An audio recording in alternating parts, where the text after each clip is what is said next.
Yeah, so you guys are doing this story for the upcoming anniversary of 9/11? Yeah. That makes sense. Which is, No, I the guess, 2 the weeks. U.S. entered like the 18th, September 18th, pretty quick after the. I think I heard, well, maybe it's different things, but I heard that the first Americans on the ground was CIA. It was like a team of 12. Yeah, yeah. And I think they got there on the 26th of September, like 15 days after 9/11.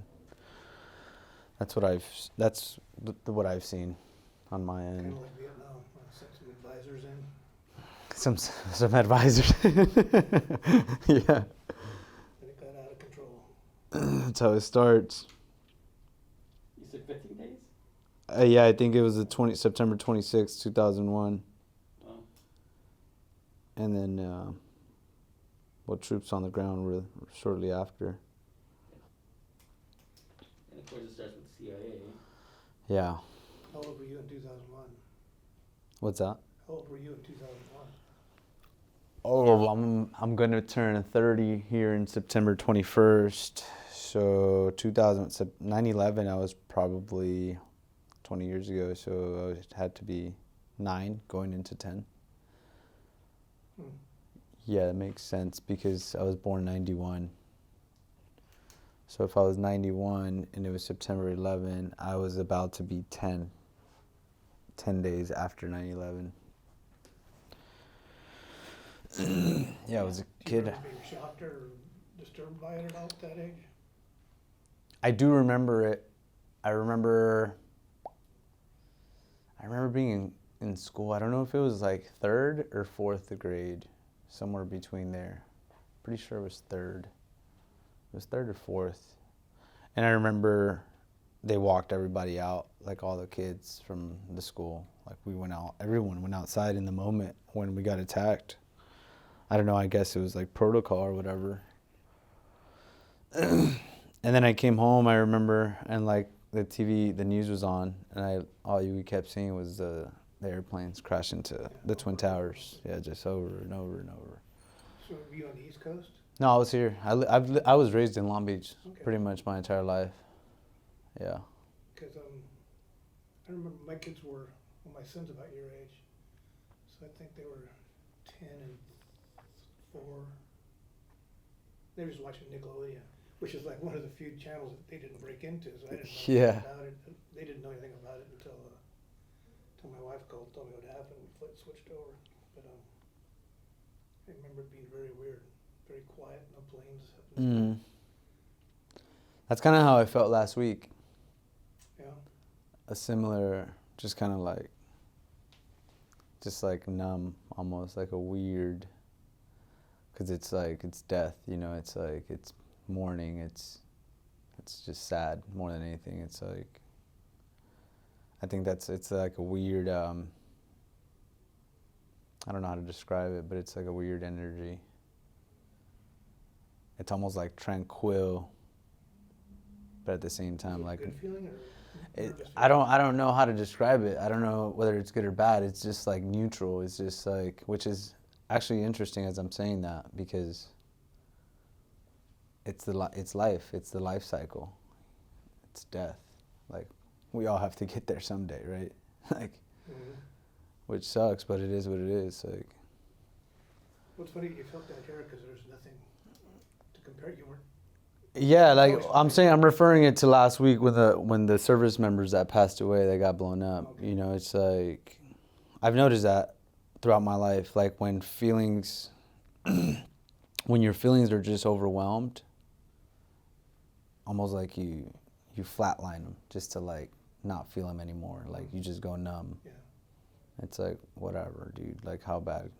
Like it could obviously get worse. I think anything could always get worse. So I don't know if that makes sense, but I guess it's trauma, it's chaos, and it's like a way to cope with it.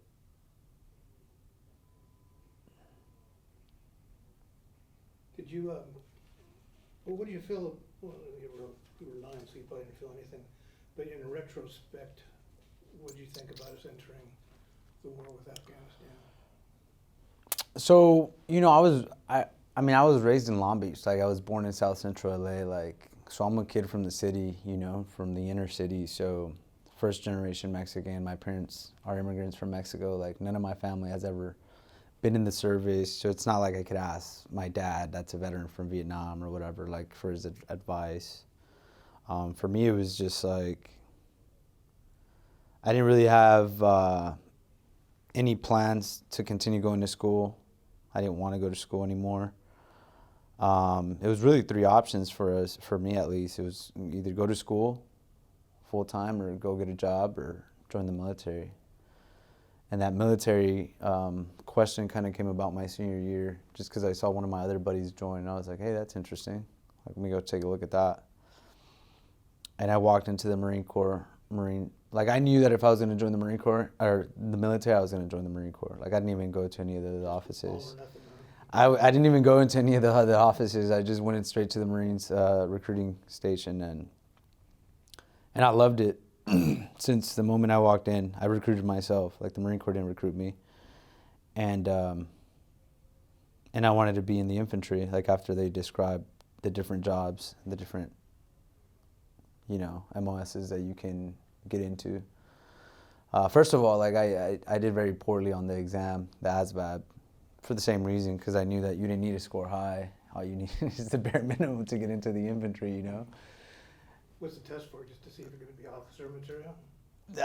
No, I mean, the test is to see what you qualify for, just based off of your intelligence and just, you know, different characteristics or different criteria. Because some guys could get into intel, obviously, if you're more intelligent.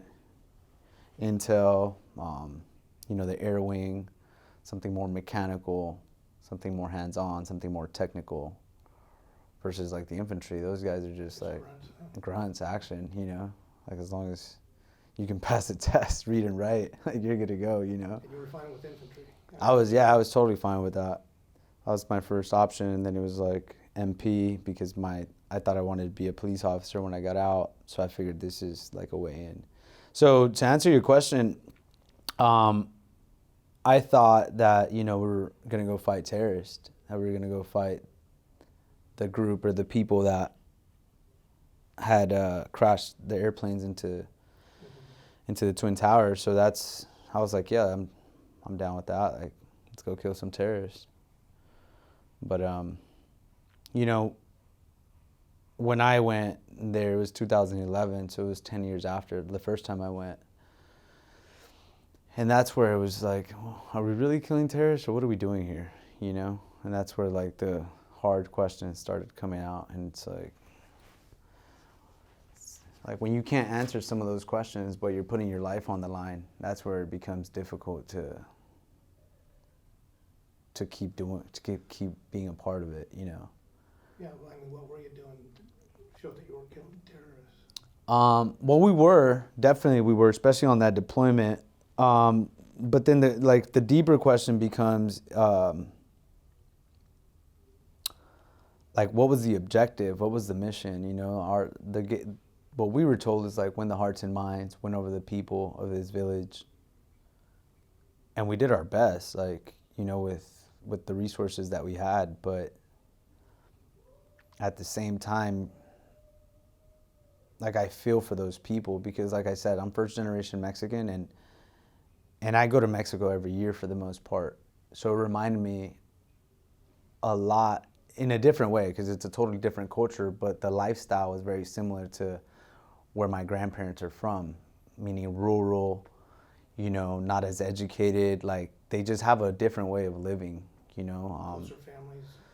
It's just, I don't know how to describe it, because you just have to see it, you know. I mean, there was mud huts.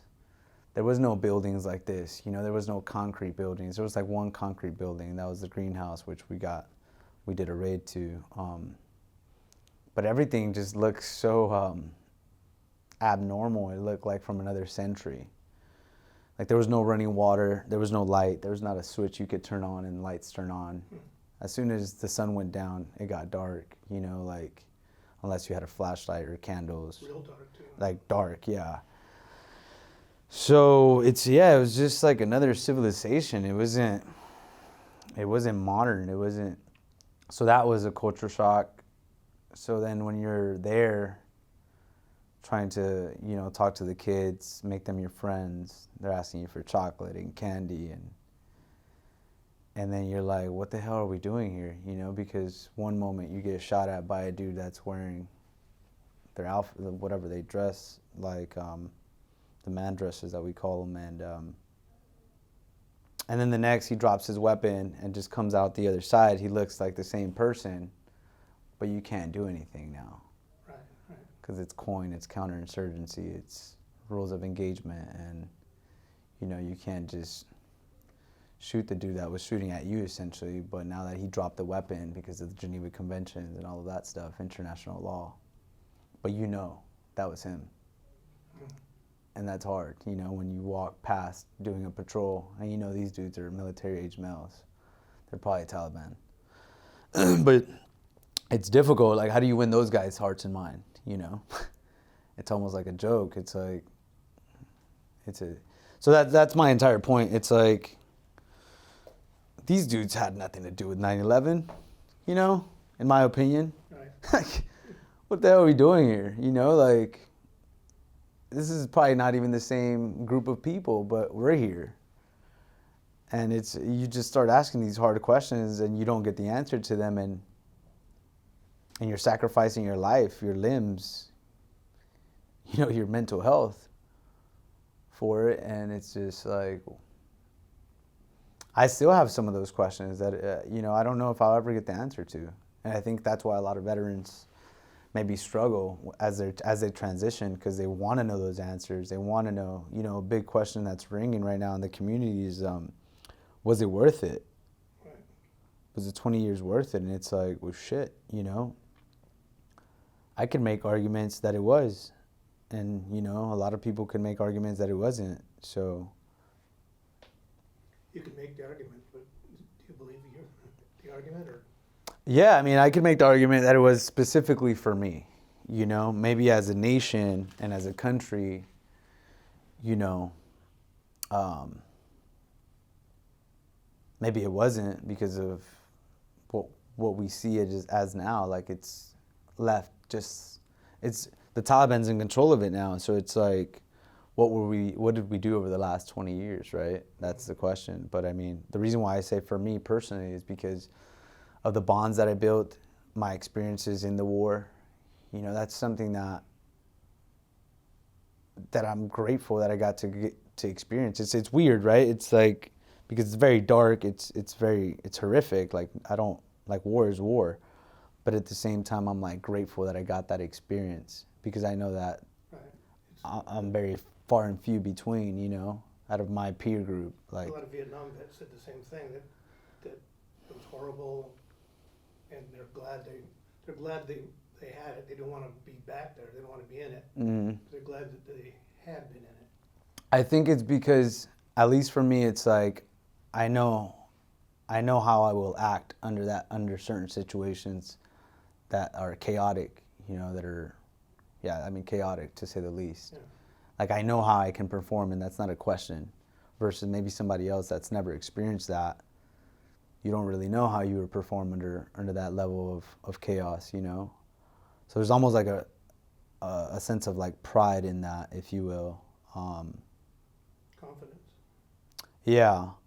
But it's like, at least where I'm at now, it's like a balance of like, don't let that inflate your ego to where, like, because I've had problems with that in the past, where like, I think I'm this hard ass dude and I'll fight anybody and get in trouble with the police, Next thing you know, it's like, you're not invincible, and I think that's what especially as a young Marine, when you come back home, that's how you feel when you come back from that environment. You feel invincible, to say the least. But that's just not true. Like, anyone can get touched, So. Did you make bonds with people outside the military, translators? I did. I've always been very open-minded and very friendly. I try to be a friend to people that want to treat me nice and treat me as a friend as well. So I made a lot of good bonds with some of the locals. Some of my interpreters too. Ghani is one of them. How do you spell that name? Ghani, Ghani. Some of, even on my second deployment, some of the Afghan National Army personnel, some of their soldiers. They're just human beings, man. You know, they're just trying to, just like us, live a better life, live at peace, and some of them fight for what's right, you know. And that's what kind of sucks. That's what gets you sad, where it's like those guys are fucked, you know, like all of them. Yeah, it's really hard.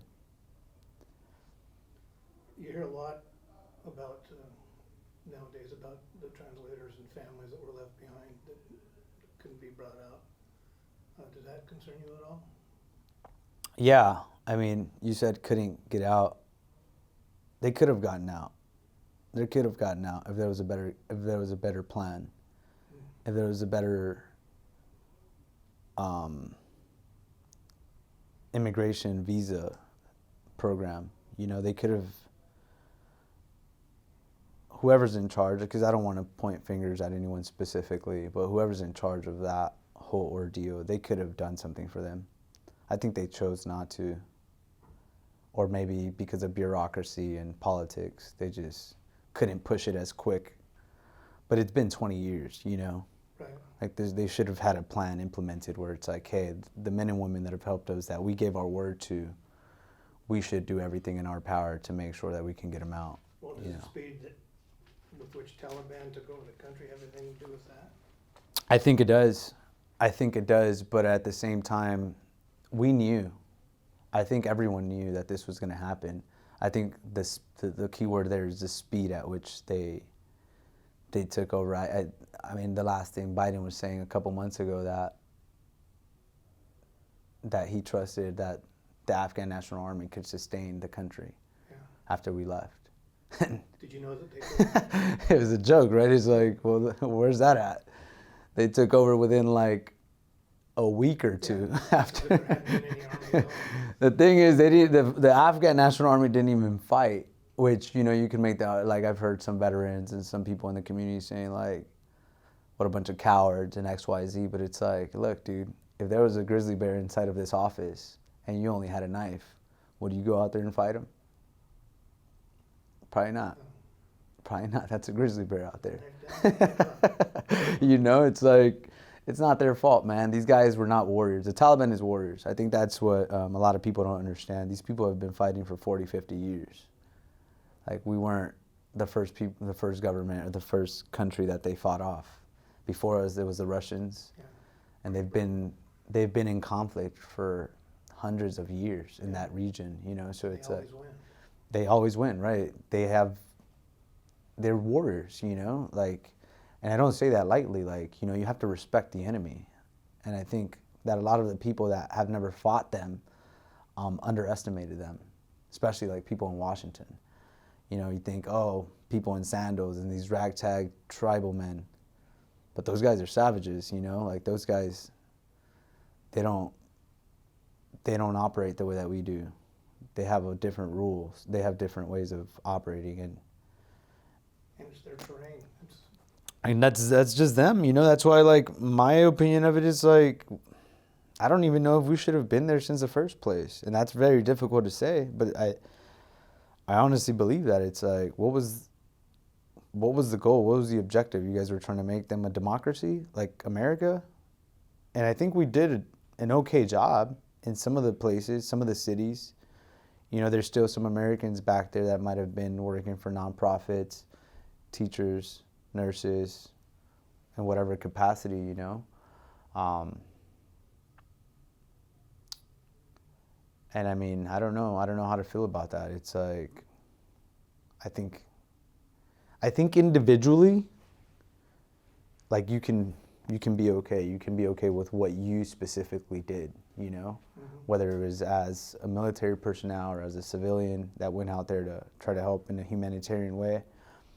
I think as individuals we can be, I did my best. I did everything that I could.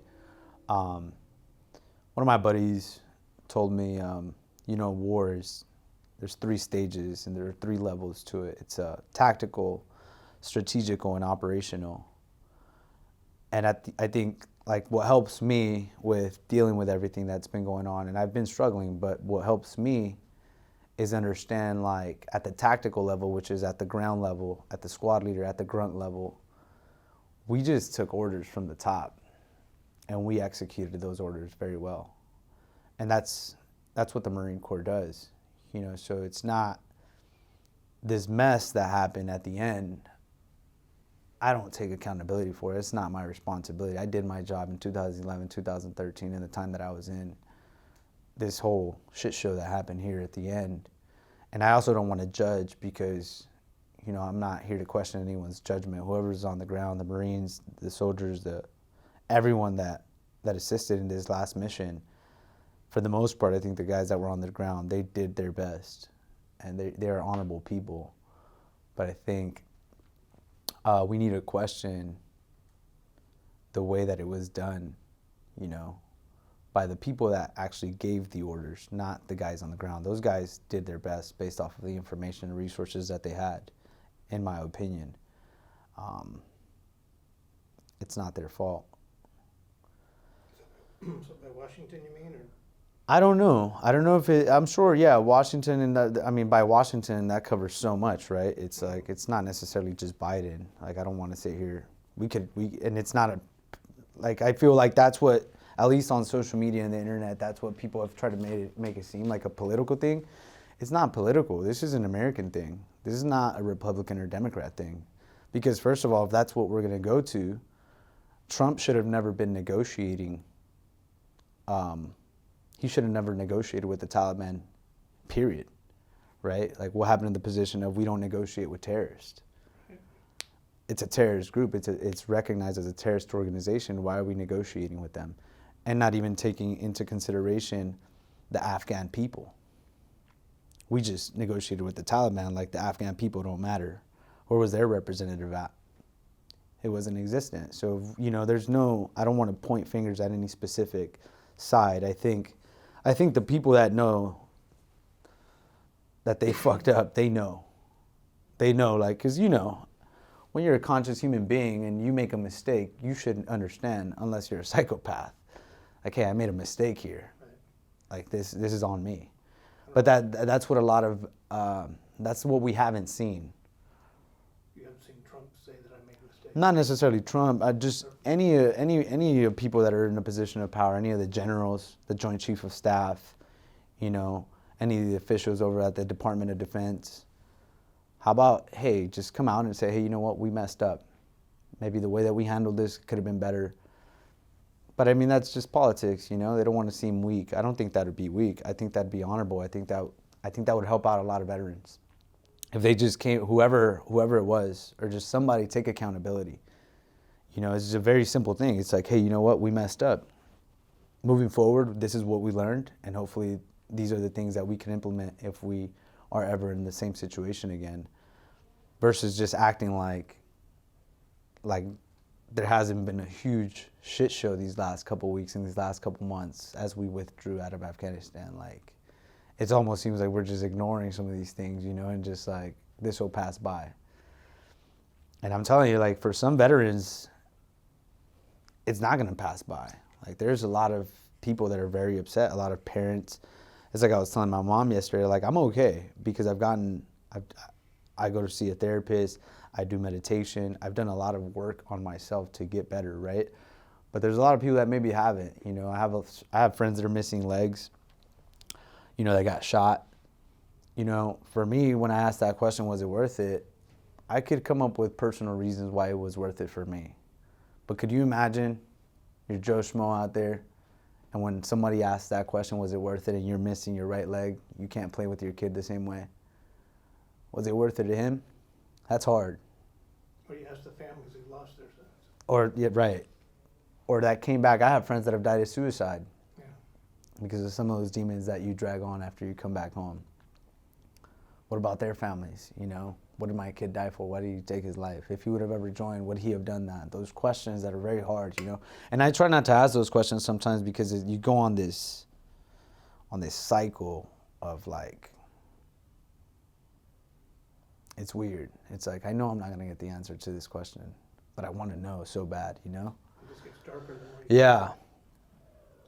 What did your folks think about you enlisting? They didn't want me to.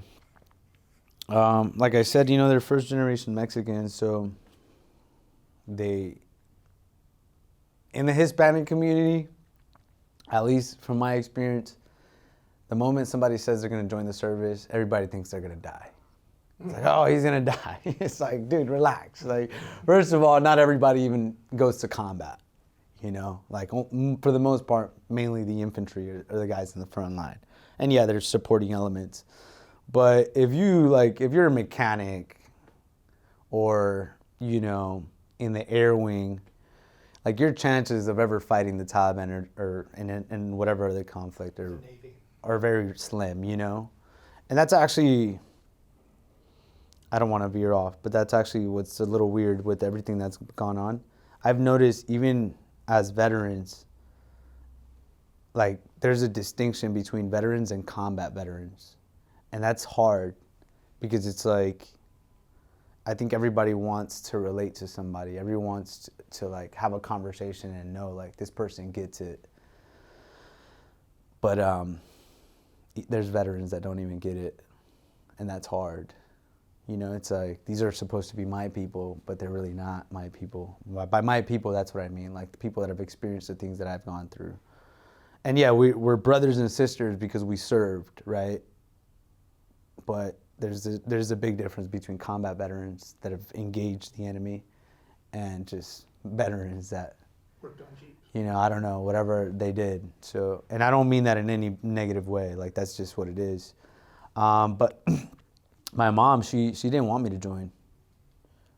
I was 17, so they had to sign a waiver because I was still underage. But she definitely didn't want me to join. I remember when I brought it up one afternoon after I got out of high school, out of class, I was like, hey, Mom, I think I'm going to join the Marine Corps. She was like, estás pendejo, like in Spanish. It's like, you're stupid, you know? Like, you're not doing that.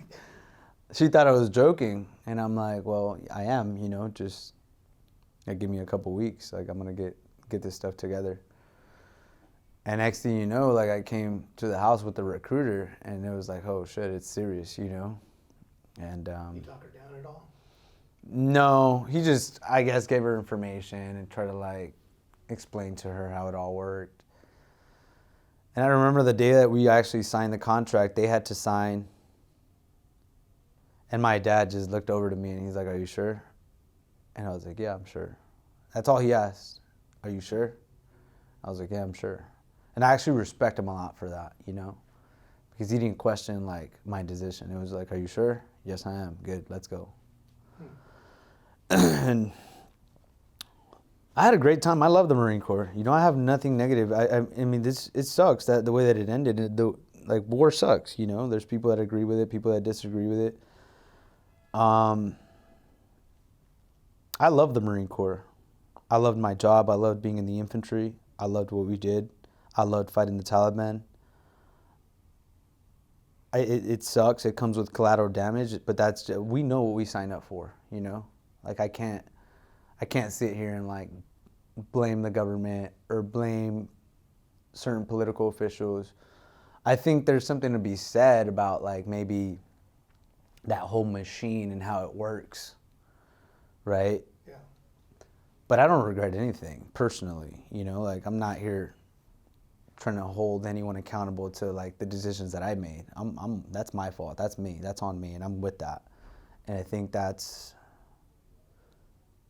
just the message for me, you know? It's just like the same way that I take accountability for my decisions and my actions, specifically with the military and in my life. I just feel like some of the people that are in charge should do the same. You know, like, hey, this is on me, right? I don't want to get into like crazy talk about like the whole machine, because I don't think that's my place, you know. And it's like, what am I gonna do? I'm just a little dude from Long Beach, man. You know. Where'd you go to high school? I went to Jordan. Okay. Jordan, right there, in the north side. Yeah. But that definitely needs to be something like in the future, you know, that we need to question, and we just need transparency. You know, I think for future men and women that are going to join and enlist or get into the military, it's like, if we just give them transparency, that's it. Like, for me, I think, like, the guys that I served with, I still talk to a lot of them. They're war fighters. Like, they're warriors. Like, it came from them we all enlisted because we chose to. Like, this is a full volunteer force, right? This isn't Vietnam. That's why, like, it's similar, right? But the guys in Vietnam got drafted. Yeah. There's a big difference there. Some of those guys didn't have a choice. We had a choice. We knew what we were signing up for. And the collateral damage that comes with it, with PTSD, mental illness, all the stuff that comes with it, got it. The guys that got wounded, got it. But it's like, at least for me, it helps me take accountability for my decision, for me signing that contract, right? And whatever comes with it, comes with it. But I think what's important and what needs to be said here is also, like, just tell us the truth, man. Mm-hmm. Just tell us the truth. Like, this nation is built of free people, and we'll fight. We'll fight for what's right. I honestly believe that. I believe that Americans will fight for what's right, as long as we're giving all the data and the truth. You know, that's what I seen the other day. It was like, everybody needs a why. Like, when I was a squad leader, I didn't just give my guys an order and just say, hey, go do what I just told you. I needed to give them an intent, right? Like, this is why we're doing this. Hey, I want you to go do this, but this is why. Like, that's important. You can't just tell a guy, hey, because I said so, go over here and do this crazy shit. And there's no real understanding of, like, well, why are we doing this? And when I was in Afghanistan, that's how I felt. Like, what the hell are we doing out here? And the only reasonable thing was like, well, I'm here for my brothers. I'm here for my guys. I'm here for my squad. Because anything outside of that, it just wasn't existent, right? It wasn't like, oh, we're here to save this family, or, you know. Freedom. Yeah, like, that's why I'm glad you said that, because that's why, like, when people thank you for your service, it's so hard. It's like, dude, what are you thanking me for? I know. It's like, don't even say that, you know? It's like a weird feeling. It's like, don't say thank you to me. Like, which sucks, because also as a civilian, you don't understand that, you know? You don't understand that perspective. You're like, well, that's hard. But it's like, if you understood, like, what we did, it's like, there's nothing to thank me for, you know? I did my job, and I shouldn't be thanked for doing my job. That's my job, you know? Nobody ever thanks us. Yeah, you see what I'm saying? It's your job. You get paid to do it. Right. Yeah, I hope I'm giving you good enough information, but I mean, you know, like,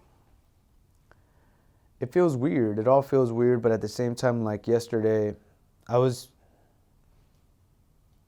feeling like I told you that I felt like during 2001, just this numb feeling. It's just like, I know that there's still Americans on the ground over there. That's why it's like a little weird, right? It's like we're celebrating there's a picture roaming around.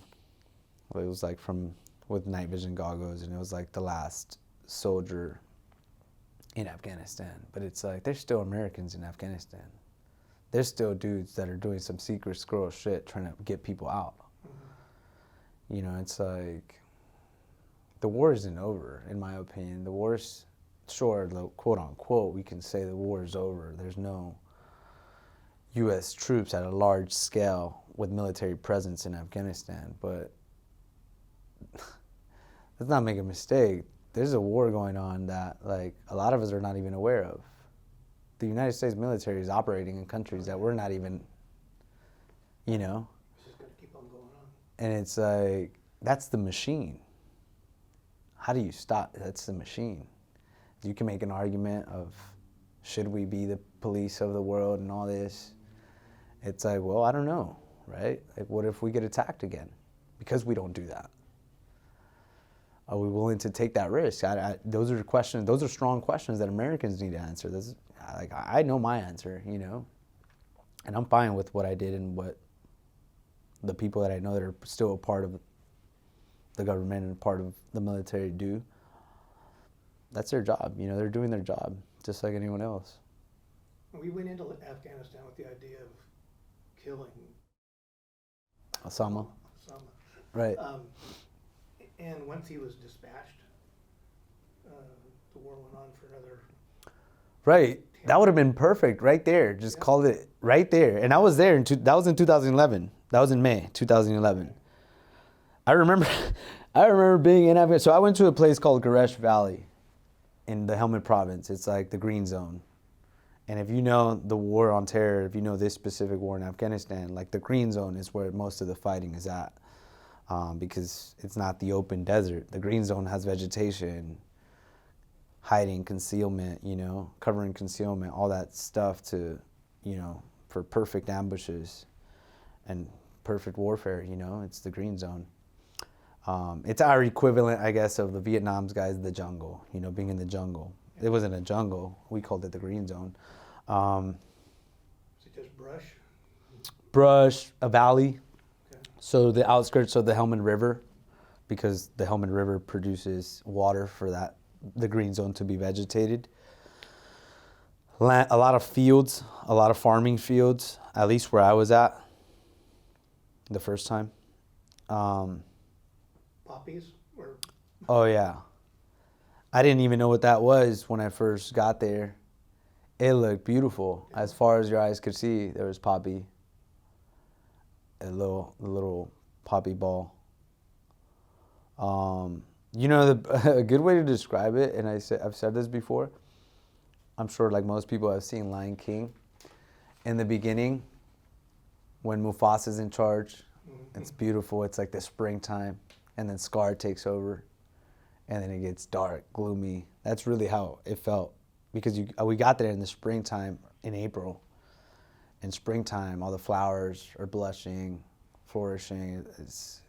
It looked beautiful, to be honest with you. I had no idea how much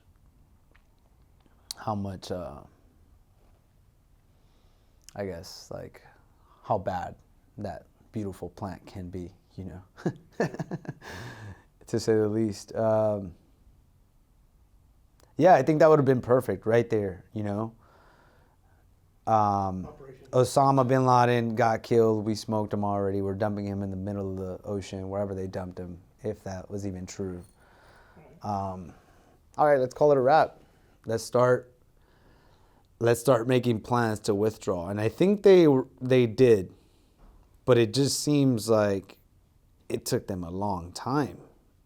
It just took so long, which makes sense, I guess. But at the same time, I don't know if 10 years, this could have been done more effectively. Let's say we killed Osama, we won. Let's say we didn't win, but we could have called the W there. Yeah. Let's get the hell out of this place, you know? And continue to monitor, maybe leave some small military presence, just like we did in Vietnam, you know, around the embassy. And yeah, just came back home.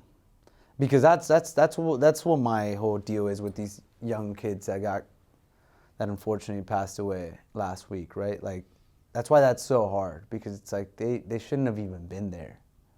Some of those kids were 20 years old. I think like 4 or 5 of them were 20 years old. That means that they were literally babies or born the year that we got attacked in 2001. So it's just difficult, because like I think most of the guys that were there, let's say 10 years ago, could have told you, like all my friends understand that we should have been out of there. That there was no... After Osama was killed. Well, just because of our experience on the ground. The 10 years after that, you were basically just... What are we doing? guns. Right. What are we doing? Right. And you see, that's where the question about, like, when you want to question the machine, it's like, who profited from that? Who profited from extending it as long as we did? What companies? Right? Like, what officials? What people that were putting some of these policies? What generals? And that's hard. That's hard because if you want to go into that, rabbit hole, good luck. Right. They have the Afghan papers out there, so you don't need to dig too much. You can find out. But Contractors are making so much money. contractors, that's why I seen an article the other day. It's like the Taliban didn't win the war in Afghanistan. Contractors did with all the money. Yeah. And that sucks, because when you like, really, over money? But that's just the way that this thing moves, That's the way that the world moves, unfortunately. Money, power, and people that take advantage of those positions. It's just unfortunate because, there's American lives. One of my buddies the other day, I'm sure you guys understand this, and Eisenhower said this is public information. It's not like I'm saying something secretive. I was talking to them about the military-industrial complex, and he works for Northrop Grumman. So he's like, bro, but don't you think it's like good to take advantage of that? Like put yourself in a position to get money from that whole machine? Right. And I'm like, yeah, dude. Like I was looked at him dead in the face. Yeah, dude. Until you see motherfuckers dying. Yeah. That's when when you're over here at some fucking office in El Segundo, you don't give a shit about the guys in the Middle East for the most part if you don't have any skin in that game. But for the little guys that are on the ground over there, Well, and you just saw one of your brothers lose his leg, you actually need him to die so you can carry on your revenge. And that's hard. That's hard because it's like different people have different opinions and different perspectives, and it's like I could respect that, but unless you've been on the ground and understand it from like an experience standpoint, it's so impersonal. It's like when you don't touch it or you don't see it, you're just creating the machinery for it. You don't really, it hasn't touched you yet. So there's a question of ethics and morals there, right? But it's like, if you're not so close to it, you're not going to be as bothered as some of us might be, It's like when... I just read about it in the papers, if you even do that. Yeah. It's weird. It's so weird. That's why, like, sometimes I don't even want to talk to people about it, because it's like they just have whatever judgments and whatever ideas they've learned throughout their lives, but they're just so far from what the reality is. And I think that's what's happened these last couple of weeks with all the images and everything that's happened. Americans have forgotten how privileged we are here in this country. And when you see a baby being handed off to Marines in a crowd of people so desperate to leave their country, what are we complaining about here? And sure, we have a lot of problems that we still need to fix in this country as well. But I don't think it's as bad as sometimes we make it seem. Like, this is a great country, It's... Yeah, just a trip to the grocery store shows you. It's we're just so... I'm like, that's why I'm grateful, Like, I've been struggling and hurting these last couple weeks with everything that's happened, but I still remain grateful, for my experiences. I was at the park the other day, like on Sunday, and it was just weird because in my head it's like there's chaos going on the other side of the world. There's Marines in danger. There's Americans that are still like trying to get rescued, but I'm at this park. Beautiful family playing. But it's like, it's weird, It's like almost like we're out of touch with reality and what the world is, But at the same time, it's like, well, this is your world. You don't, like I said, it's not personal to you. That fight over there is not personal to you because you don't have skin in that game. Although it is our military, it kind of seems like no one really gives a shit. It's like, damn, it's kind of fucked up, Mm-hmm. But it's also like people have other priorities and other things that they're worried about. So like, I also don't blame them, But I also like, I told my therapist the other day, like sometimes I could feel like a resentment towards like the regular civilian population. Like, not in a bad way. I want to be careful with that, but like, they just don't deserve to understand. But I battle with that between, like, they don't deserve, but they also do deserve, because they're tax-paying citizens that have funded this war indirectly, and they're not even aware of that, some of them, you know? So it's like, I think conversation and just perspective is important. And we're at a place right now in this country where it's like we're so divided, you know, for whatever reasons. Like, I'm no one to like try to dictate how people should think, but I think a little perspective about how good we have it here, how long and how good we've had it here, is important. And let's take advantage of it, you know, in every way. Let's become the best people we can become, because that's what I personally believe. Like, I'm not going to change the world. I'm not going to change the world. I could change myself, though. I could try to be the best son, the best brother, the best friend, the best veteran, the best civilian out here, and try to help my community. And hopefully through that, you know, we help as many people as we can. But for me, the focus is now helping my neighborhood, helping my people from Long Beach, helping my community, you know, helping Americans, helping veterans, helping combat veterans, because it's like, we really need it right now, you know. I think we're like dying for leadership, like real leadership, like dudes that believe in something and stand up for it, you know, and that aren't afraid, they don't waver. We need that right now. Whatever it is, whatever position you want to take, whatever hill you want to climb, just stand for something, you know, and don't let anyone bully you. That's why I joined the Marine Corps, you know, because I got bullied. And I punched the bully in the mouth in first grade.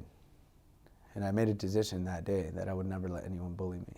So, like, it's weird, right? Because that led to me joining the Marine Corps and trying to fight off terrorists, like evil people. And I still feel that way. I still feel there's people out here stepping over their authority and taking advantage. That's bullying, in a sense. It's not physical bullying like your little kid at elementary school, but you're bullying people, and that's not okay. Even as adults, it's not okay. And some people just let it happen. Others won't, you know? And I think that's important. Like, we need people with a backbone. People that want to stand for something and are willing to fight, you know, like, for what they believe in. Like, for me, I do a lot of space in the veteran community with mental health and veteran suicides, just because I don't know if you guys knew, but there's over 20 veterans that commit suicide every day. You know, that's a real pandemic, let's call it, within the military. That's a real epidemic. That's a situation that all hands should be on deck. Like, more people should talk about that. We should see about how can we help these men and women that have essentially sacrificed so much for us. Because I can tell you from experience, when you're feeling suicidal and suicidal thoughts, it's an overwhelming sensation of anger, of sadness, but it's overwhelming to a point where, like, if you experience that for long enough, you're going to want to take your life.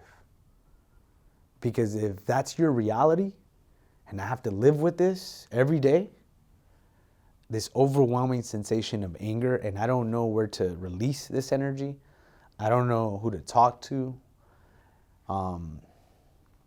that's very difficult. That's very, very difficult. And that's my hill. That's what I want to fight for, you know. Had that feeling yourself? I have. Yeah. I have. A couple of times. I've had it multiple times, actually. How'd you get past it? Prayer. Prayer, my family, my friends, the people that love me. And just understanding that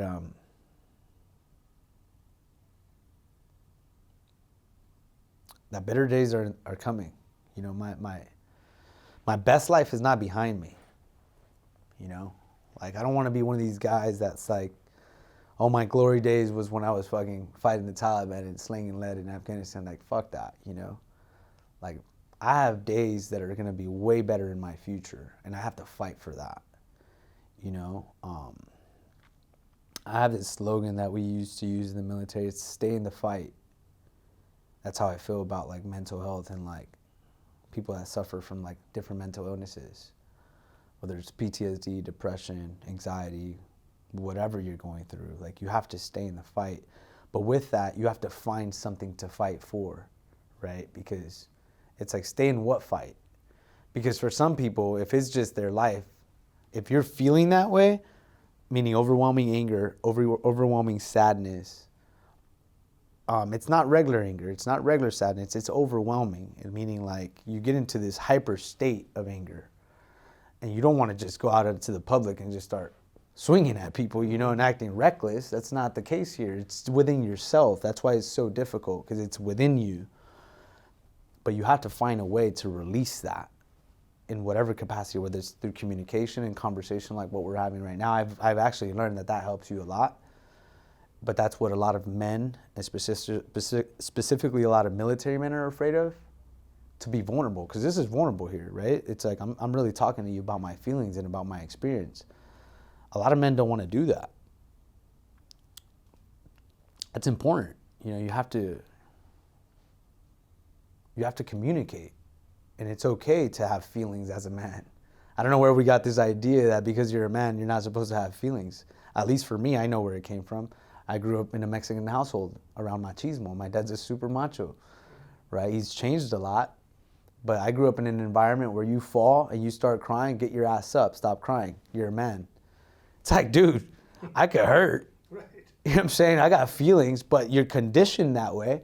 And now you grow up as a grown-ass man and you're feeling some type of way internally, but your head is telling you, get your shit together, act like a man, you don't cry. It's like, well, wait a second.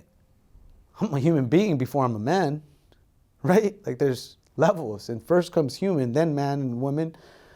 But it's like human beings are supposed to have emotions. If you don't have feelings and emotions, there's something wrong with you. And when you go to war, you experience combat trauma. You know, I saw a man blow up right in front of me, lost his leg. You know, I thought he was dead. I was 19 years old. How am I supposed to cope with that when I come back home? I saw my squad leader got shot by a sniper, right? Like, this is really my life. We had grenades being thrown over our walls. Like, it's okay to process that. It's okay to have whatever feelings you have about it. It's not okay to dwell in it and stay there and marinate in it, because that's what I've done in the past.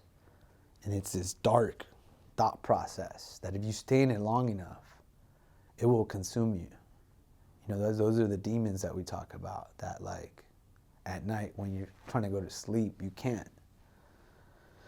So suicide is the ultimate release. It's, yeah, because it's like, this will relieve me of it. Just be blank. You get me? And that's, I've had friends, and from my squads, I'm not talking about somebody that I knew. There was a machine gunner that was attached to my squad on my first deployment, Cameron Favela. He was one of the best Marines I've ever known. A phenomenal machine gunner. He died by suicide 5 years after we came back home. This was in 2011. He took his life in 2016. Crazy thing, right around the time that we left to Afghanistan. Right around that. That's not an accident. If you understand mental health, you understand that we have triggers, specific dates, colors, smells, everything that has to do with your senses. And when you get triggered, you could get into this state. That's why it's important to distinguish these things and become self-aware enough to know when you're going to get into that and look for the help or the resources that are going to be able to help you. That's what I've done. And that's the only way that I've gotten, you know, better. There's no other way. You have to advocate for yourself. And that's why this is difficult, because most veterans, you know, for the most part, we were always kind of told what to do while we were in the military. And when you get out, that leadership, that guidance isn't really there anymore. But you have to do it yourself. You know, that's why it's important to have initiative, you know. And, you know, if you're feeling some sort of way, just ask for help. Like, call somebody, reach out. Somebody asked me, I did an interview like this recently for Routers about something similar. And they asked me, what can Americans do for military personnel that are coming back home? And I told her, Americans can't really do anything. This is up to us. it's like we have to help each other, right? Like, but it's up to the individual to seek help, because no one can help you if you don't want the help, or if you feel like you don't need the help. I have friends that feel like they don't need the help, and they might be okay. Here's what I told one of my other buddies. Machismo again, or? That's what I think.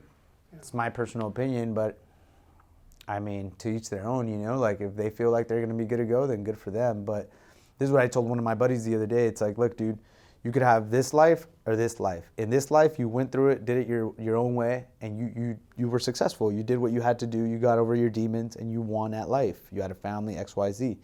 In this life, you went and sought therapy, sought whatever resources you needed to see to heal from your trauma, from the root. Not put Band-Aids and medicine and big pharma bullshit that they try to give you at the VA, from the root, right? And you go on and have a phenomenal life. That's the way that I see it. And the reason why I say that is because I sat down in a room full of Vietnam veterans before doing a meditation course. And these dudes were all older men, like around my grandfather's age. And they were all, as we went around the circle, they were all still blaming stuff. They were blaming the military, blaming the war, blaming this, blaming that, blaming their ex-wives. And that, to me, it was like, I don't want to be that guy. I don't want to be the guy that my whole life I carried this shit with me. And now I got to my 60s and 70s at retirement and it all came at me because I didn't address it from the root. I might still talk about it in my 60s and 70s. I'm sure that I will. But it'll be from a healthy place. It won't be blaming and pointing fingers at governments and institutions. You get what I'm saying? And there's a difference there because those guys, some of them are still bitter. Yeah. I don't want to be bitter for the rest of my life.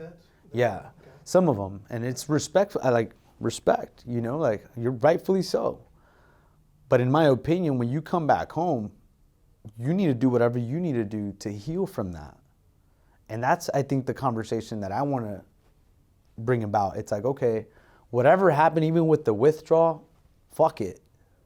Like, what are we going to do at this point, right? Whoever's job it is to rescue those Americans, let them do what they got to do. But we need to focus on the men and women that are here, the 20 that are going to probably commit suicide today, you know, because of whatever reasons. We need to help them. And find a way to, because for me it's meditation. I run a lot. I do a lot of different things, but different people have different outlets, you know. My thing might not be your thing. That doesn't mean that I'm right and you're wrong. It's just simply this is my thing and you have your own thing. Discover what that is. And sometimes when you're in depression, you're in a hole, you're in your room the whole time. How can you discover what you're good at or what you're going to be passionate about when you're just in your room the whole day or for weeks on end? And that's depression. I've been in that spot. So I'm empathetic to that. But you just have to find something to strive for, something to get up in the morning for. Because if you don't, it's going to be very, very difficult to live the rest of your life, you know.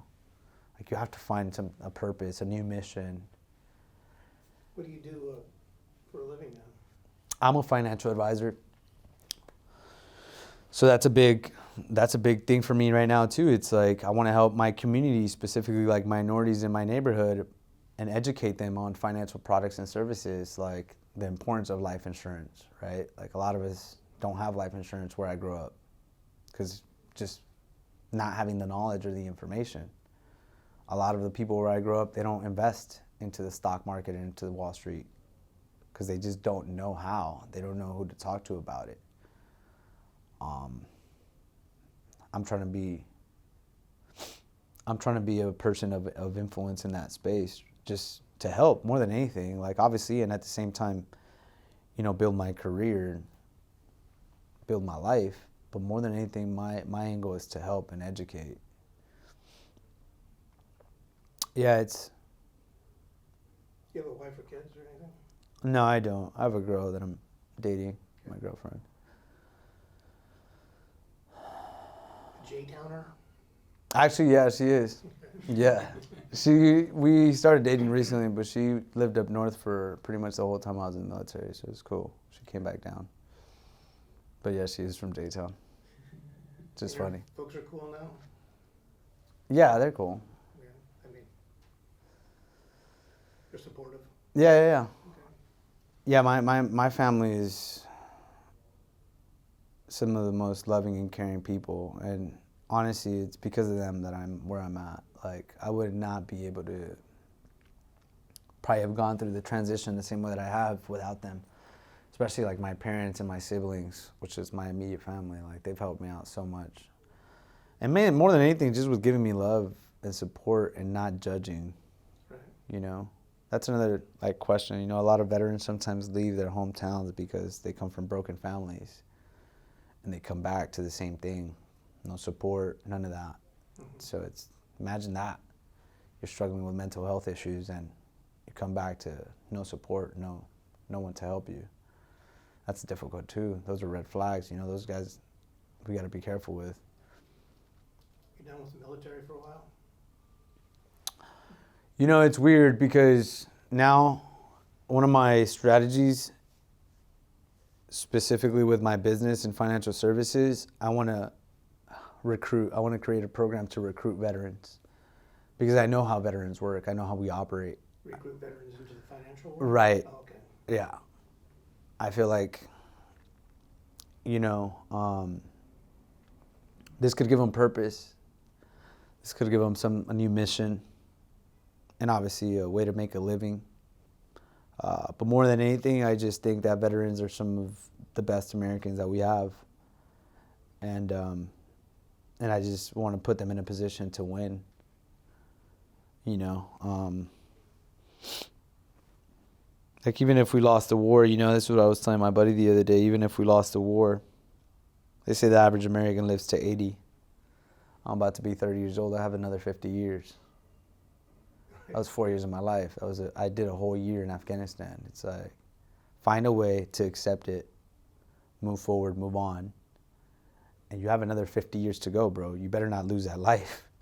Fuck it, we lost in Afghanistan. I'm not going to lose that life, you know? Like, it's all right, dude. Like, we can't win everything, you know? I think it's good that we got humbled as a country in this place. It sucks, but it's like good, you know? Nothing happens by accident. We'll see where it all ends. It's going to be unfortunate for a lot of people, but it's not on us anymore, you know? Yeah. But it's hard. It's hard. And that's, a lot of veterans are struggling right now, and it's going to be hard for them too, but they have to find their own answers to these hard questions. Well, I wish you luck. I appreciate you opening up. So, well, it's been a good interview. Thank you, sir. I appreciate you guys even, you know, considering it. I think it's important, you know. It's important to just let Americans know, like, what we did. They deserve to know. They deserve to understand it from a veteran perspective, at the bare minimum. It sucks the way that it ended, but it is what it is, you know. Yeah. Right. It is important, and that's why I want to do video, to try to Portray it. try to understand. Yeah. You know, so. Thank you guys. Thank you guys for your time. Can I get your name, your rank, year that you served? Yeah, so my name is Nivardo Gonzalez. I was a corporal in the Marine Corps. I was with 3rd Battalion, 4th Marines. I served in Garesh Valley in 2011, and then also in Musa Kela, 2013. Lima Company. I never knew that.